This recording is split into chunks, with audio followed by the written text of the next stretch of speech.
Passive income, the most controversial phrase in the business world. In other words, having money going into your bank account every month while you're doing nothing. Absolutely nothing.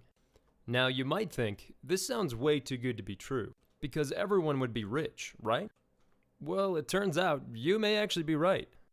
Passive income includes regular earnings from a source other than an employer or a contractor in a manner that does not require too much effort. Now, in my opinion, there is nothing that is 100% passive, but there are always ways to make it more passive than others. However, you will have to put in the work and build up the nest that would later on, through the years, generate you money while you're doing nothing, or at least doing little. What do I mean by there is nothing that is 100% passive? Now, a lot of people will consider that starting a business will earn you passive income in the long run after it's been established. Which is true, but what people fail to understand is even if your business is established, you still have to keep up to date with what is happening in the world and the new innovative products and entering the market from other competitors. And if you can't keep up, that might put you out of business.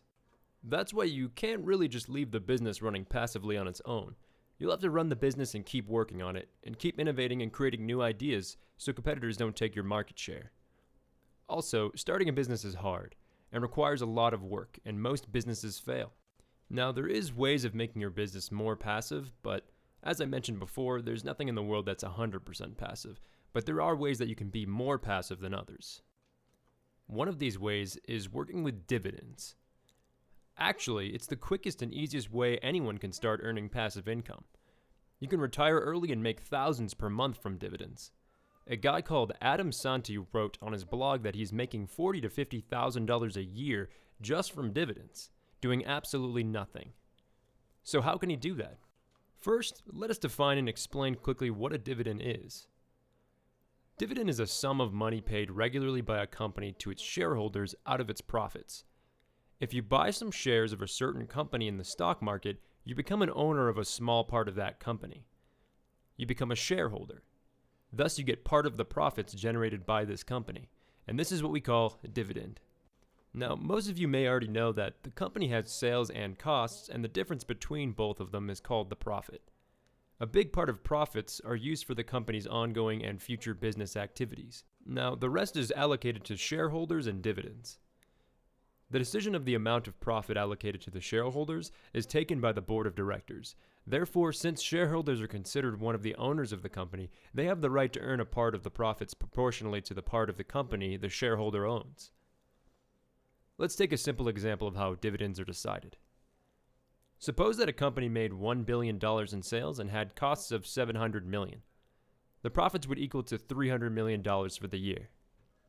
At the end of the year, the board of directors met and decided to reinvest $200 million out of the $300 million of profit for that business. So now in this scenario, we would have $100 million left over that can be distributed as dividends to the shareholders. So, how do we know how much we get as dividends for each share? Let's say that the total shares of a company is 25 million shares and that the sum is evenly distributed. So to know how much money we can earn each share, we divide the total sum of money allocated for dividends with the total number of shares, which is equal to $100 million over the total number of shares, which is 25 million. This will get us $4, which is the amount of money an investor will receive for each share they have. If you own one share, you make $4 per year as dividends. If you own 10 shares, you get $40 per year as dividend. If you own 100 shares, you're paid $400 as dividends. Now, just imagine with me what happens if you own 10,000 shares, or 20,000, or 100,000. In that case, we'll be earning more than what you were earning in your current job per year, just from dividends without any effort. Now, if you've been enjoying this video up until now, please hit that like button to help us push this video through the YouTube algorithm. Now, keep watching until the end, because I will now go into more details about your dividends and how to buy them, and most importantly, what to buy and how to reduce your risk. So now, you may ask yourself, which company's shares should I buy? First, you need to understand that the majority of dividends are paid quarterly or annually, but there are some companies that pay dividends on a monthly basis.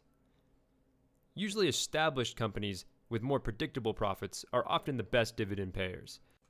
These companies tend to issue regular dividends as they seek to maximize shareholders' wealth in ways aside from normal growth, because they've already established themselves. On the other hand, buying stocks from startups to receive dividend payments is a bad idea. Usually, it's rare to find a startup that pays dividends because startups will most likely invest any profit back into their business to achieve maximum growth. On a side note, you can request your dividends to be paid in shares of the same company instead of money. Let's take this example. A stock that costs $50 and yields a $5 dividend. Now, if you have 100 shares and make $500 in value, but you can also choose to get 10 shares of the same stock because $500 divided by 50 is equal to 10 shares. But in order to compare the performance of the dividends of multiple stocks, you need to understand what is dividend yield. The dividend yield is given by the formula annual dividend per share over current share price multiplied by 100, which means that the more the dividend yield is high, the more you earn. But be careful, because you should not just pick shares that pays high dividends. Now, let me tell you why. A high value dividend can indicate that the company is doing well and is making good profits. But on the other hand, it can also mean that the company doesn't have interesting projects to generate better results. Not only that, but some companies boost their dividends in order to get more investors. And this could be very risky because the company might not be able to generate enough profits to pay the high dividends, which can cause the price of the share to go down in value. From my experience, companies with dividends between 3% and 7% are a safe bet, and you should avoid companies that have a dividend yield less than 3%. Let me share with you a little trick. Do you know why in recession you should invest in companies while others are not investing? Because if a company has a robust track record of dividend payments with an average dividend yield of 5%, and suddenly they're hit with a big recession or a financial crisis, a lot of people panic and sell. Therefore, stock prices drop down. If the stock closed 50% of its price, the dividend will double and become 10% in this case. That's the best moment to buy because you will know you'll be buying stocks of a solid company with a great track record of dividends, and you'll be buying them at a low price. In that case, you are doubling your dividends. If this sounds a little hard to understand, then watch the example I'm going to give you on ExxonMobil, and you'll get a clearer picture. ExxonMobil is a solid company with an impressive dividend track record. For those of you who don't know, ExxonMobil is one of the top 5 oil and gas companies in revenue. Let's analyze some data and see the evolution of the dividend of ExxonMobil from 2001 to 2018. The first thing we notice is that the dividend of ExxonMobil is increasing every year. Even during the global financial crisis in 2007 and 2008, this indicates that ExxonMobil is an extremely solid company because even during the most difficult moments in the financial market, they kept earning profits, and not only that, also the dividend value they allocated to the shareholders increased with time. They mentioned on their website that dividend payments to shareholders have grown at an average annual rate of 6.2% over the last 37 years. But let's check some facts. In 2001, the price of ExxonMobil stock was around $40, and the dividend was 91 cents. So if we calculate that dividend yield, it's equal to 0.91 over 40 multiplied by 100 equals 2.27%. So that means for each $100 you invested in 2001, you make $2.27. Now look at this. If you invest in 2001 and you held your stock until 2018, this dividend is now equal to $3.23. But remember that you invested in 2001, so you bought the stocks at $40, which in 2018 has a dividend yield of 8.07%. So for every $100 you invested in 2001, you made $8.07. This is almost 4 times that dividend that you got in 2001. That's because you invest in 2001 and you held on to the stocks. Let's crunch some numbers. If someone invested $10,000 in 2001 to buy 250 shares at $40 each, if we sum up all the dividends he has received, then by 2018, the dividends have made him around $19,500. And that's not everything. You must take into account that the stock price was $40 in 2001, and in 2018 was around $80, so his $10,000 initial dollar investment became $20,000. Therefore, he doubled his initial investment. To sum up everything, the $10,000 invested in 2001 have become in 2018 $39,500. The initial sum of the money that was invested is almost multiplied by 4. This guy could have become a millionaire by now if he invested $250,000 back then. Dividend investing is one of the most underrated investment strategies. I highly recommend that you start investing in dividends as early as possible, but you should note that in order to make a living with dividends, you must have a relatively big amount of money.